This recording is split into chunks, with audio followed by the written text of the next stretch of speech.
Welcome to this week's Third Party Thursday. My name is Cindy Horn and I'm the Chief Operations Officer here at VinMinder. In today's session, let's discuss why you need an external audit on your third-party risk program.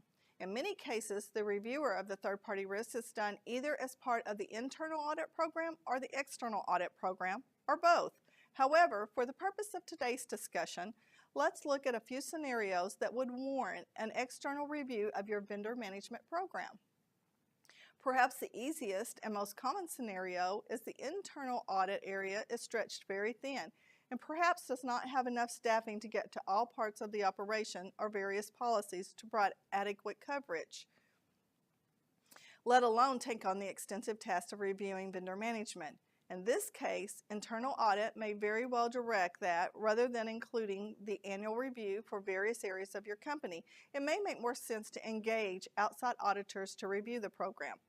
Second, perhaps the internal audit area feels that the vendor management requires an auditor to have special skills to adequately review things such as the financial reports and the SSA 18 reports that your vendor management team is collecting, and to be able to determine the adequacy of these documents, or maybe they just simply want a second pair of eyes to confirm findings or concerns they have identified.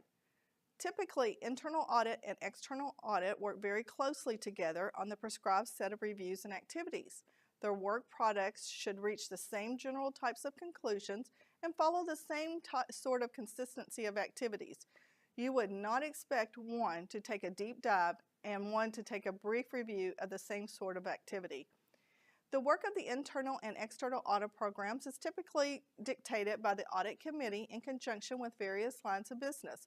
A strong working relationship between the vendor management and the various lines of business, audit, compliance, and legal is absolutely essential to a well-managed program.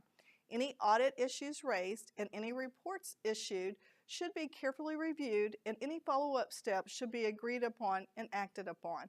Obviously, this is a very high-level overview, but hopefully it gives you a good idea of the importance of an external audit. Again, I'm Cindy, and thanks for tuning in to this week's Third Party Thursday. If you haven't done so already, please subscribe to our series.